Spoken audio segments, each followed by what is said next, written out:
Read this question. You have seen this seesaw. ठीक है, सीसो तो है ही हमारे पास. अब सीसो में क्या होता है, एक पिवट पॉइंट होता है, and it can rotate.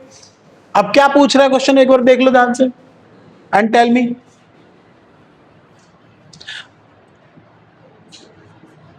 At what distance x from the pivot must be child B? Child B, ठीक है, child B of mass 25 place herself to balance the seesaw. That means it should not go up and down, it should be balanced. So what should be the distance? Clear? This is a simpler version what I did already, है ना, उसका simpler version है. ठीक है, चलिए अब जरा बताइए, क्या यहां पर ये wood log है, where this pivot point is? At the center. At the center.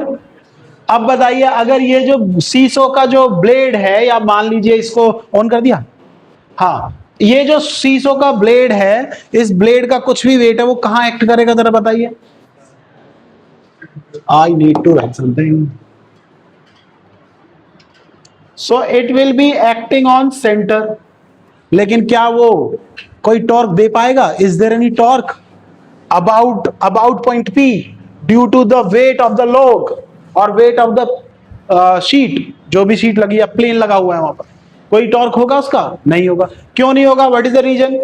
why torque is not there of this weight of the log? क्यों नहीं होगा? because it is acting on the same point, on the axis, on the. समझ में आ गया इतना?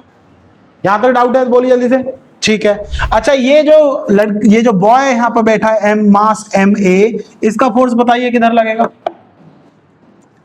इसका force नीचे की तरफ लगेगा, एक्टिंग डाउनवर्ड और not? M A into G. ठीक है. और ये जो गर्ल यहां बैठा है, इसका वेट, तो गर्ल का वेट भी डाउनवर्ड होगा, एम इंटू जी. ठीक है. Tell me about point P, boy का जो मास है M A into G, in which direction it will tries to rotate? किधर रोटेट करने की कोशिश करेगा? Anti clockwise. टॉर्क किधर आया बोलो? टॉर्क किधर आया? टॉर्क का डायरेक्शन एंटी क्लॉकवाइज, मतलब आउटवर्ड. ओके, तो बताओ गर्ल वाला वेट जो होगा उसका टॉर्क किधर आना चाहिए? बैलेंस करने के लिए अंदर आना चाहिए. तो दोनों टॉर्क क्या हो जाएंगे? इक्वल हो जाए तो कैंसिल हो जाएंगे. इसका मतलब गर्ल किधर घुमाएगी इसको? ये इधर रोटेट करना चाहेगा. This wants to rotate in this direction, this wants to rotate in this direction. ठीक है. क्या दोनों का टॉर्क अबाउट पी सेम होना चाहिए या नहीं? तो लिखो जल्दी से. What you will write then? बोलो. So what is the torque? Torque due to, मैंने बताया था हमेशा क्या याद रखना है, due to which force and about which point. ये बहुत इंपॉर्टेंट चीजें हैं. So torque due to M A into G, this is the force, weight of the boy. ठीक है. About P must be equal to, can you write down? Torque due to what?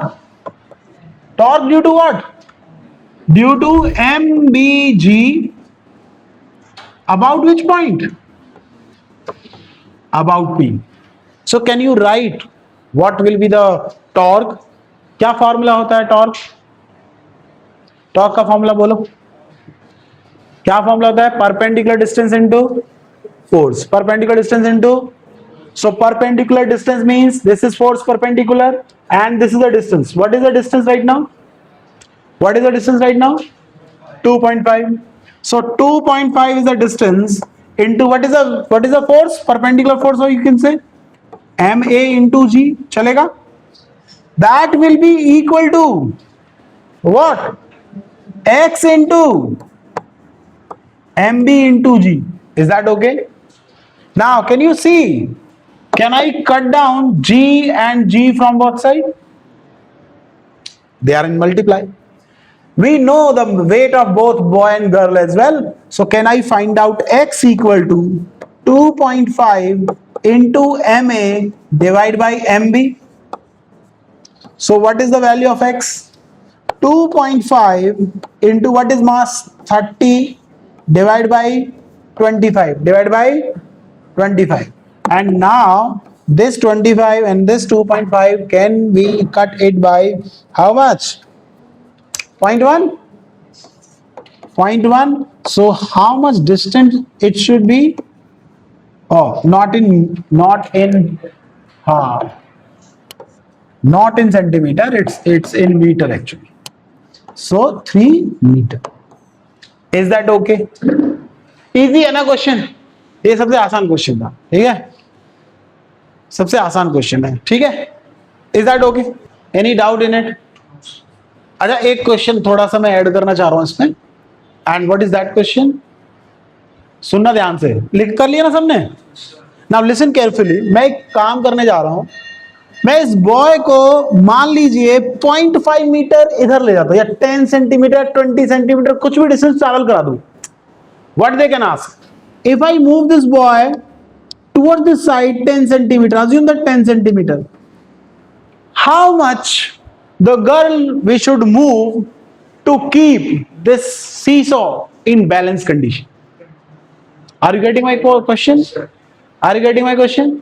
अगर मैं boy को 10 centimetre इधर ले आऊं, ऐसा question बन सकता है. अगर मैं बॉय को 10 सेंटीमीटर इधर ले आता हूं, सो इन विच डायरेक्शन और how much this girl should move? किधर मूव कराएं गर्ल को, ठीक है, और कितना डिस्टेंस मूव कराएं, ठीक, so that this seesaw is in balance condition. क्या कर सकते हैं ऐसा? क्या कर सकते हैं? समझ में आ रहा है? अरे इसको 10 सेंटीमीटर माना है, उसको मानो कि x मूव करा दिया और x का वैल्यू निकाल देना. 3 प्लस x हो जाएगा ना. And this will be 2.5 plus 10 centimetre मतलब 2.6. This comes to be 2.6 and this comes to be 3 plus x. I don't know what is x. वही x तो निकालना है. And then balance condition is balanced. Are you getting my point? मैं दोबारा बता देता हूं, एक बार बता देता हूं. See, the answer we got is MAG is 2.5 meter and we got this as 3 meter. This as 3 meter. This is MAG. Is that okay? Is this the condition we got? Final answer. Now they are changed. They are saying we moved this boy by 10 centimeter to this side.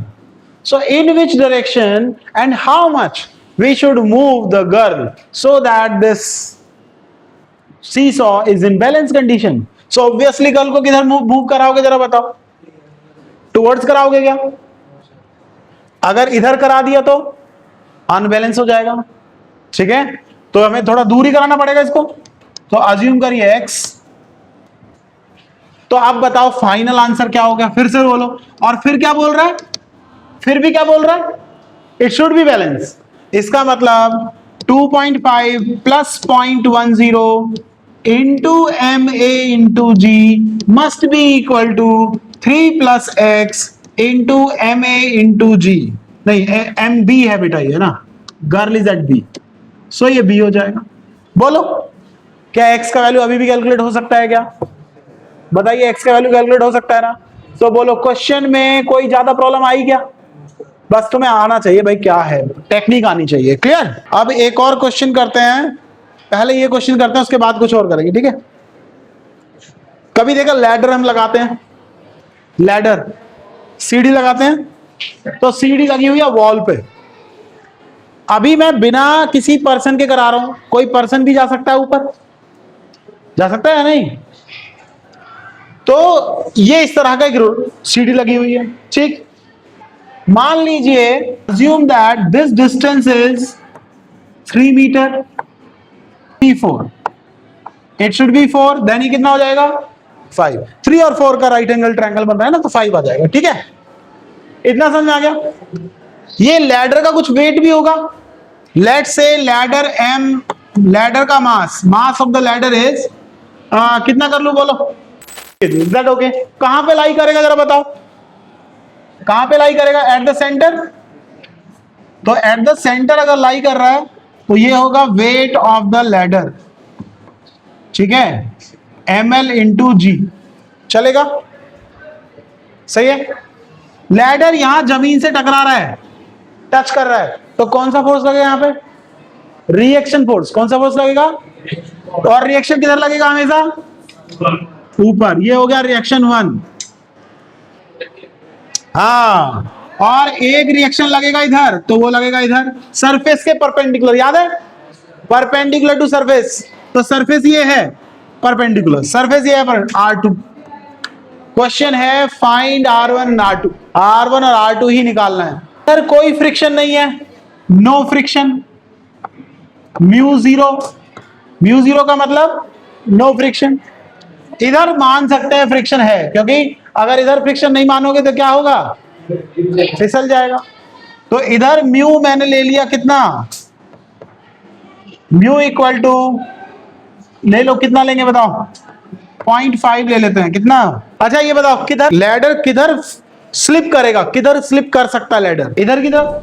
तो जो friction बनेगा, friction force इधर ही बनेगा पक्का, क्योंकि वो slip इधर करना चाहेगा तो फ्रिक्शन फोर्स इधर बनेगा। सही है, समझ में आ रहा है या नहीं? क्या मैं लिख सकता हूं? इक्विलिब्रियम लिखते हैं, ठीक है। क्या लिखेंगे?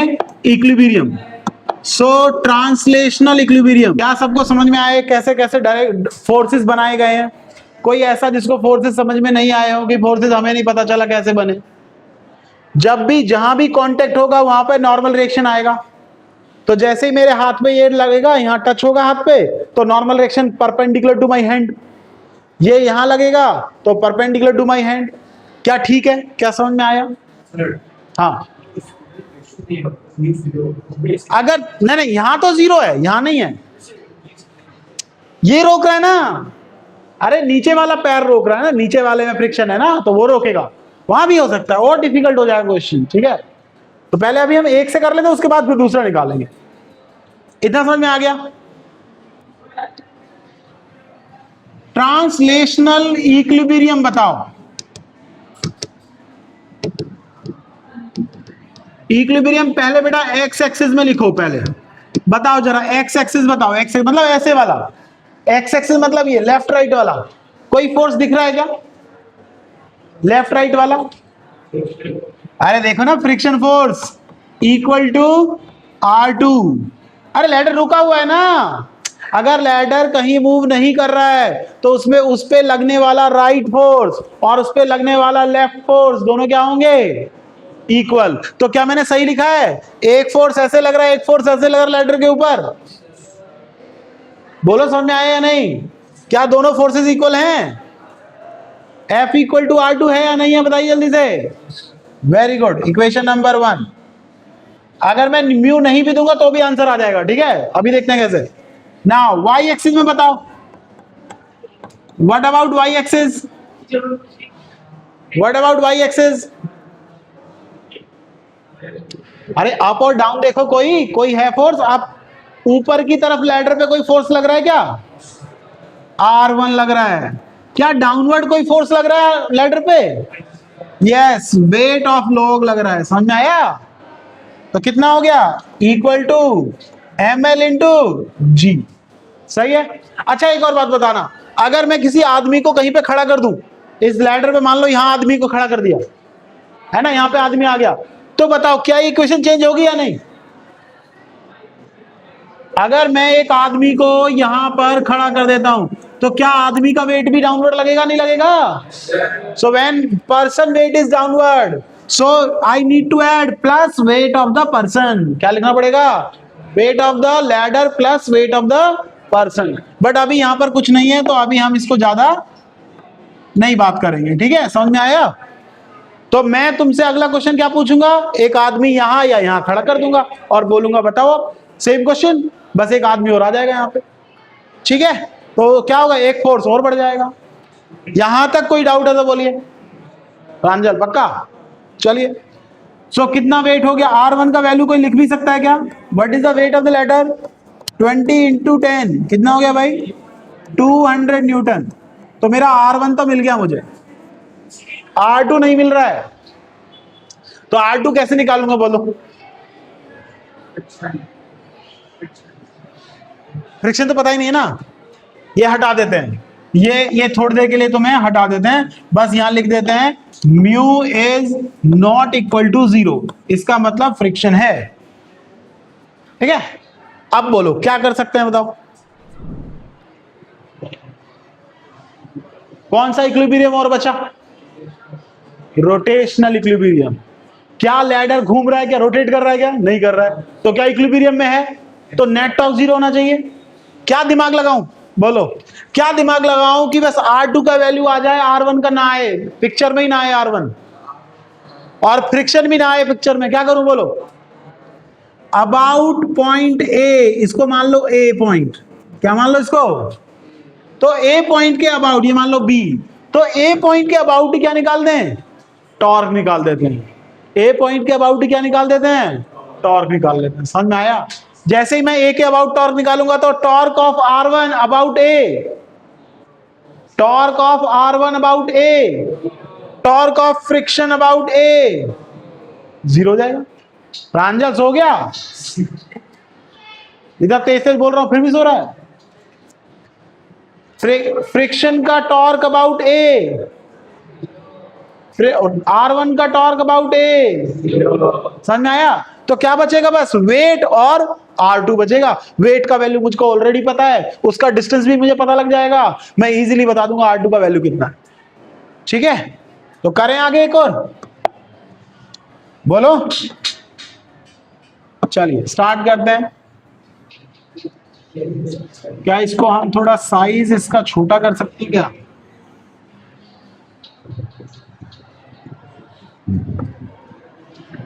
ठीक है, चलिए रोटेशनल इक्विलिब्रियम लगाइए। रोटेशनल इक्विलिब्रियम,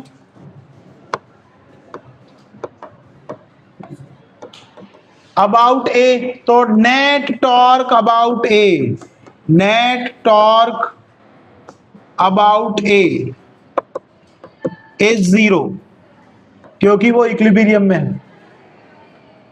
तो बोलिए जल्दी से, क्या मैं 0 इंटू R1 लिख सकता हूं? Can I right like this? भाई तुम पढ़ ले भाई, क्या कर रहा है? 0 इंटू F लिख सकता हूं, फ्रिक्शन फोर्स, बोलिए इक्वल टू, अब हाँ इक्वल प्लस माइनस देखेंगे अब, चलो अब बोलो, पहले बोलो weight, weight will rotate this object, weight will try to rotate, weight of the ladder tries to rotate the ladder about A in which direction, clockwise anti clockwise, तो वो ऐसे घुमाना चाहता है हमेशा, तो ये हो गया क्लॉकवाइज, तो क्लॉकवाइज क्या लोगे, माइनस, तो माइनस लिख दिया। व्हाट इज द डिस्टेंस, आप देखो ध्यान से, बहुत इंपॉर्टेंट पॉइंट है भाई, ये लेना है परपेंडिकुलर डिस्टेंस, मतलब ये वाला डिस्टेंस लेना है, ये डिस्टेंस, ये वाला डिस्टेंस, ठीक है। Which distance? This perpendicular distance. बोलो कितना आएगा, ये कितना आएगा भाई, 2.5 मीटर आ जाएगा। 5 मीटर का टोटल है ना, 5 मीटर टोटल है या नहीं है, 2.5, और ये कितना आ जाएगा 1.5। क्या तुम ये निकाल सकते हो C, और ये मान लीजिए N, क्या तुम CN निकाल सकते हो? तो यहां पर CN आ जाएगा, CN चाहिए हमें, कितना चाहिए, ये तो सिंपल, हाँ मैं आ रहा हूं बेटा अभी क्लास में ना, अभी आ रहा हूं। यहां से यहां तक कितना हो गया, ये 1.5 मिल गया, सीधे 1.5 आ गया। इसको बदल लो भाई, 1.5 into weight of the ladder, सही है क्या? 1.5, उसको निकालने की जरूरत भी नहीं है, उसकी आधा ही कर लो। जब लैडर का आधा हो रहा है तो वो भी हाइट, वो भी क्या हो जाएगा, हाफ ही हो जाएगा। ठीक है, अच्छा वो वाला बताओ, R2 और इसके बीच में बताओ, R2 will try to rotate this ladder in which direction? About A, तो about A ऐसे फोर्स लग रहा है, तो इसको ऐसे घुमाएगा, तो क्या होगा, clockwise, anti clockwise, which one, anti clockwise है। अगर ऐसे घुमाएगा तो इसका मतलब बाहर आ जाएगा टॉर्क, टॉर्क अगर बाहर आ गया तो दोनों टॉर्क बैलेंस हो गए, एक अंदर था एक बाहर, बैलेंस हो गए। तो अब क्या लिखते हैं, प्लस लिख देते हैं। प्लस कितना डिस्टेंस है भाई जरा बताओ दोनों के बीच में, ये पॉइंट से और ये फोर्स का डिस्टेंस बोलो, ए पॉइंट से फोर्स का डिस्टेंस बोलो, फोर्स लाइन लग रहा है, कितना डिस्टेंस, 4, कितना डिस्टेंस, इनटू R2, क्या रख दे इसको, इक्वल टू 0, इक्वल टू, तो माइनस वाले को उधर ले जाओ। 4 into R two equal to कितना हो गया, 1.5 into weight of the ladder. हाँ, आर टू कहां जीरो हुआ है, अरे 4 into R two and this का, इन दोनों का सम जीरो है, because torque is zero, net torque is zero, तो सम जीरो हुआ है। सही है, ये सम जीरो है भाई। नहीं आया समझ में, नहीं आ रहा समझ तुझे, दोबारा लिखता हूं तेरे लिए, रुक। ये देख,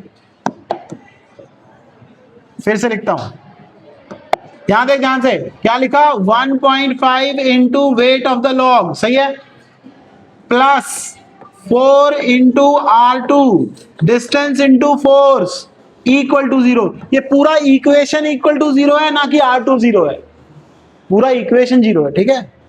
हाँ,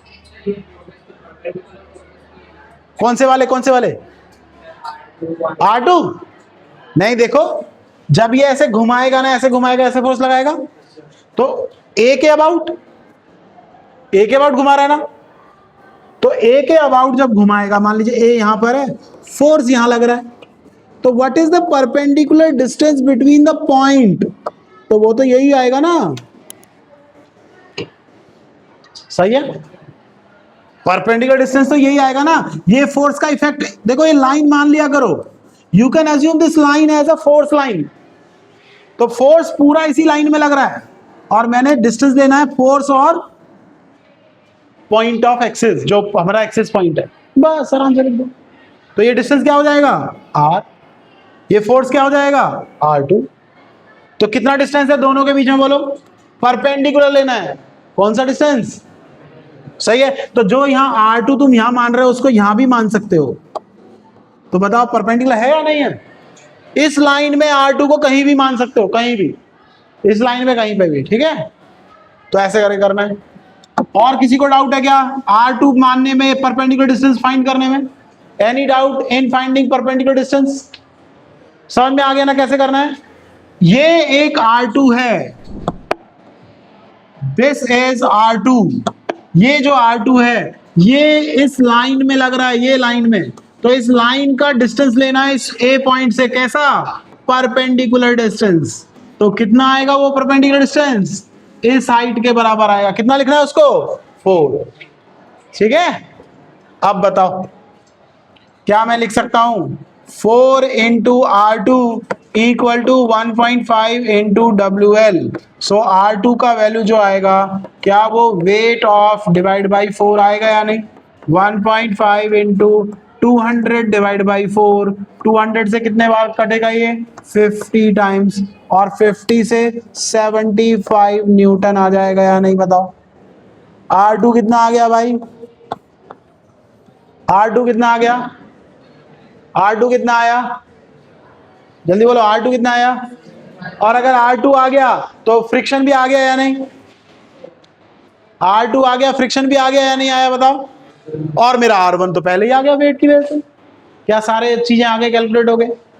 तो क्या मेन है, क्या मेन है, क्या अप्लाई करोगे, दो चीजें, क्या अप्लाई करोगे, पहला rotational equilibrium, sorry translational equilibrium, और दूसरा रोटेशनल इक्विलिब्रियम, ठीक है। इन्हीं चीज पे फिक्स रहना है, और torque force into distance, force into distance कर देना है, बस हो गया, और मैथमेटिक्स लगा देनी है, ठीक है। कोई डाउट है इस क्वेश्चन में तो जल्दी बताइए, इंपॉर्टेंट है इसलिए बोल रहा हूं, लैडर वाला क्वेश्चन एनसीईआरटी में भी गिवन है, ठीक है। सेम क्वेश्चन एनसीईआरटी में है, ट्राई कर लेना सब, ठीक। तो सो गया था, समझ में कैसा है वो, हाँ थोड़ा बहुत क्या होता है, हाँ बुखार थोड़ी आ रहा है कि थोड़ा बहुत ठीक हो गया, अभी थोड़ा बहुत बचा है यार, क्यों आ रही है, पढ़ने में इंटरेस्ट नहीं होगा यार, मैं बहुत बेकार पढ़ाता हूँ, मेरी आवाज बेकार है, मुझे लग रहा है मेरी आवाज ही बेकार है। 9th में भी ऐसे ही करते हैं बच्चे, उनको नींद आने लगती है मेरी आवाज सुन के, मुझे ऐसा लग रहा है मेरी आवाज ही खराब है, नींद आने लगती है। हाँ हाँ यार मुझे लग रहा है, माइक देख रहे हैं, इसको भी नींद आती है मेरी आवाज सुन के, नाइन्थ में भी ऐसे ही कहते हैं, 10th में भी 2-4 बच्चे हैं उनको नींद आने लगती है, मेरी आवाज सुनते नींद आती है, वो तो बेचारे बोलते हैं कि सर आपकी आवाज सुनते ना नींद आ जाती है। इतनी बेकार आवाज है। 12 में कोई नहीं सोता। हाँ समझ में आ गया क्वेश्चन? कोई डाउट है तो फिर भी पूछ लो सर। हाँ बोल। कौन से में? ये R1 क्यों 0 हुआ? अरे तो टॉर्क, नेट टॉर्क लिख